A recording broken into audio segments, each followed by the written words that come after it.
Okay, so I just had to wash my hands and add some water to it. Turned out as an okay slime.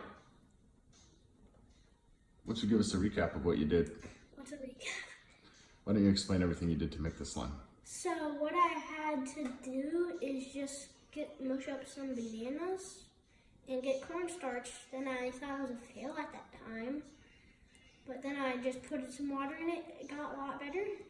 Then I put some water on it, some more water on it, and washed my hands. Then it was good.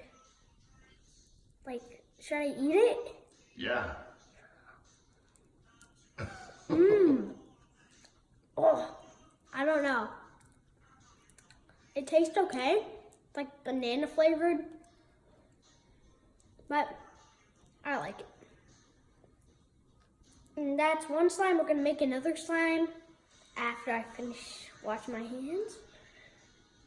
So